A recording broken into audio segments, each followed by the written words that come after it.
अब अगर आप ये वीडियो देख रहे हो तो आई होप आपने इसका पिछला पार्ट देख लिया है, और अगर नहीं तो इसका लिंक आपको कमेंट या डिस्क्रिप्शन में मिल जाएगा, जिसे देखना ना भूलिएगा, वरना ये वीडियो आपके पल्ले नहीं पड़ेगी।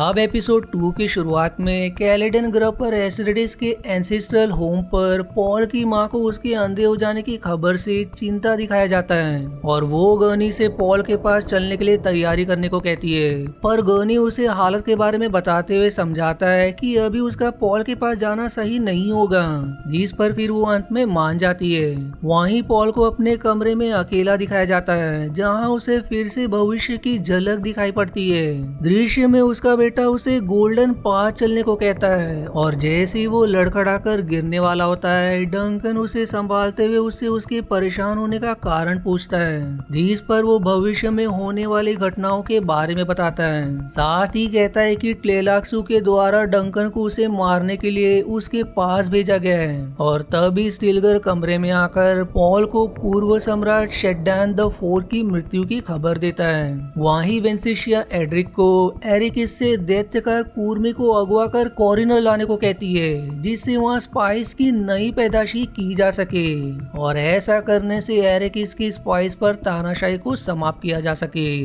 पर एड्रिक उसे पॉल के गुस्से से सावधान करता है, पर वेंसिशिया उससे स्पाइस का सौदा कर उसे अपने साथ मिला लेती है और फिर एड्रिक अपने आदमियों के मदद से ऐसा ही करता है। अब अगले सीन में पॉल चैनी से मिलने जाता है, जहाँ हम चैनी को प्रेग्नेंट देखते हैं। स्टिलगर अब पॉल को बताता है कि बच्चे के जन्म के वक्त चैनी को खतरा है, इसलिए पॉल उसे अपने और चैनी के रेगिस्तान जाने की तैयारी करने का आदेश देता है और साथ ही डंकन को आलिया को भी यही बात बताने को कहता है।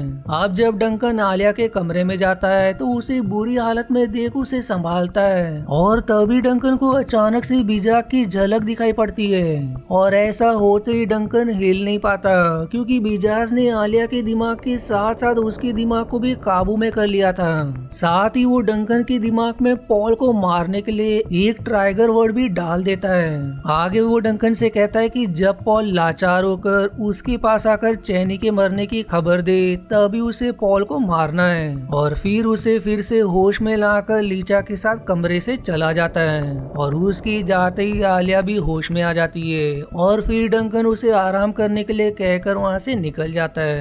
अब आगे पॉल रेगिस्तान जाने से पहले इरुलान से मिलने आता है, जहां वो उससे उसका हक ना देने के लिए माफी मांगता है, जिसके बदले इरुलान भी उसके खिलाफ बनाई गई साजिश में शामिल होने के लिए माफी मांगता है और फिर वो चैनी के बारे में पूछता है, जिस पर पॉल उसे चैनी के ठीक होने के बारे में बताकर कहता है कि उसे साजिश में शामिल होने के लिए कोई भी दंड नहीं मिलेगा, क्योंकि वो बस रणनीतियों के कारण इन सब में फंस गई थी। और इतना कहकर वो उसे गुड बाय किस देकर वहाँ से चला जाता है। वहीं स्टिलगर पॉल से लीचा और बिजास को अपने साथ ले जाने से रोकता है, पर पॉल उससे कहता है कि उनका आना जरूरी है और वहीं सफर में जाने से पहले वो आलिया से साजिश में शामिल सभी लोगों को दंड देने का कहकर उससे अलविदा ले लेता है। और उसके जाते ही आलिया स्टिगलर की मदद से कोरबा, एड्रिक और मोईएम की हत्या करवा देती है। वहीं रेगिस्तान में चैनी भी जुड़वा बच्चों को जन्म देती है, पर वहीं अधिक मात्रा में स्पाइस खाने के कारण उसकी वहीं मौत हो जाती है, जिसके साथ ही पॉल भी अब पूरी तरह से अंधा हो जाता है। और तभी कमरे में लीचा और बिजास भी आते हैं। अब जब पॉल डंकन को चैनी के मरने की खबर देता है तो डंकन अपना खंजर निकाल लेता है।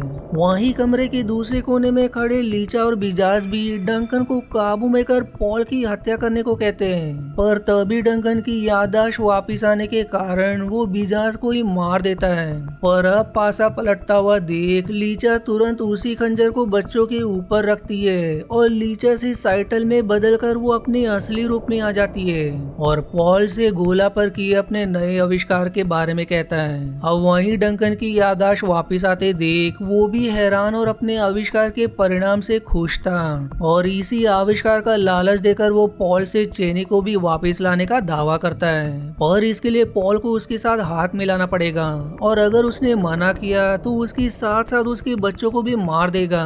पर तभी पॉल को फिर से वही लड़का दिखाई देता है जो उसके सपने में आता था और उसे अपनी आंखों से देखने को कहता है।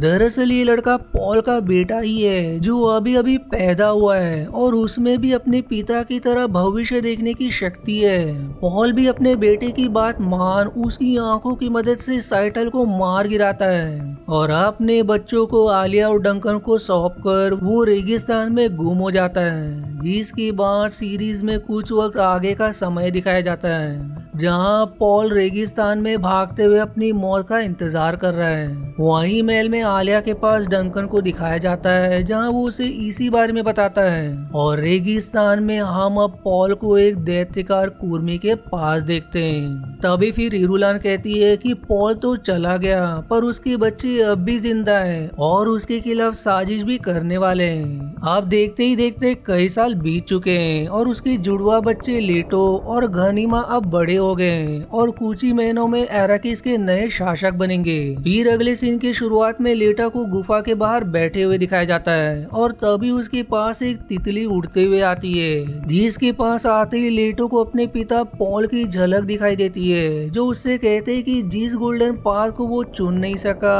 अब उस रास्ते पर लेटो को चलना होगा। पर गोल्डन पाथ का रास्ता खतरों से भरा है और तभी उसे पीछे से घनीमा आवाज लगाती है।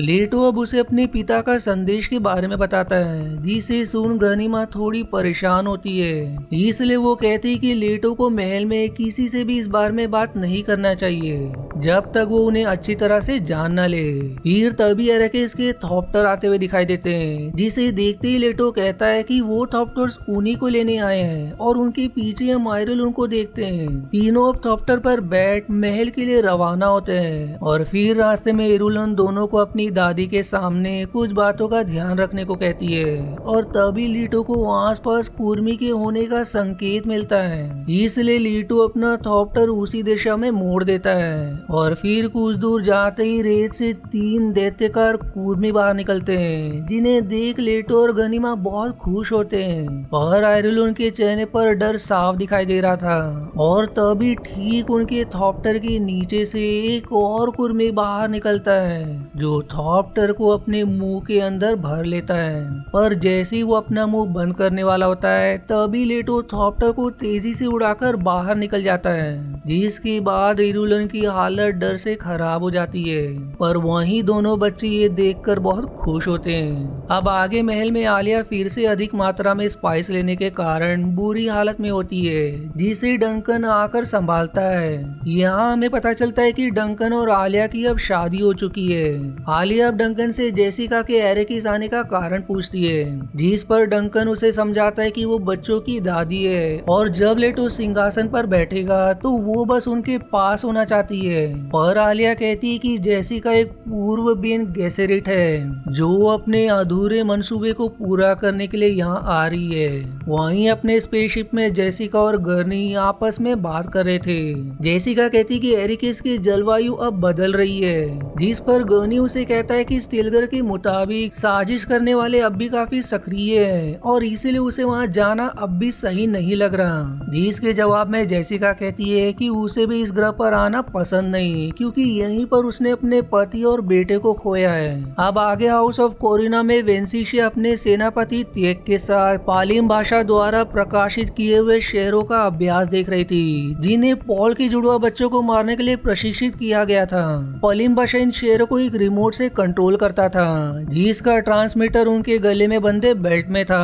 त्येक वेंसिशिया को बताता है कि आलिया के हाथों से एरेकिस की पकड़ कमजोर हो रही है और इन शेरों की मदद से लेटो और गनीमा को अपने रास्ते से हटाने के बाद एरिकास पर फिर से कोरिनो की हुकूमत होगी जो उसी दैत्यकार कुर्मी पर रिसर्च कर रहा था जिसे पिछले भाग में एड्रिक की मदद से वेंसिशिया ने अगवा करवाया था। फ्रेडरिक अब त्याग से कहता है कि वो अपने माँ के रचाए हुए साजिश से खुश नहीं है।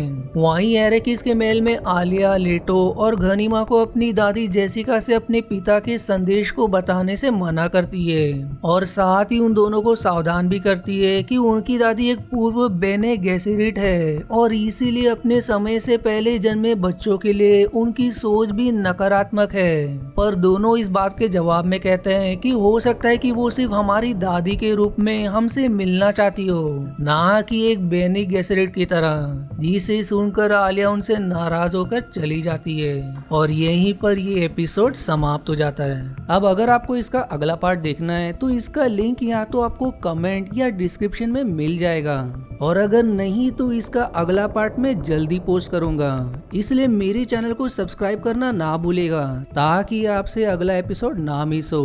और वहीं अगर आपको मेरी वीडियो जरा भी पसंद आती है तो प्लीज इसे लाइक जरूर करें। और आज के वीडियो में इतना ही। आशा है आपको मेरी एक्सप्लेनेशन पसंद आई। यदि हाँ तो प्लीज वीडियो को लाइक करना और चैनल को सब्सक्राइब करके सपोर्ट करना ना भूलें। मिलते हैं अगले एक्सप्लेनेशन वीडियो में, तब तक के लिए धन्यवाद दोस्तों।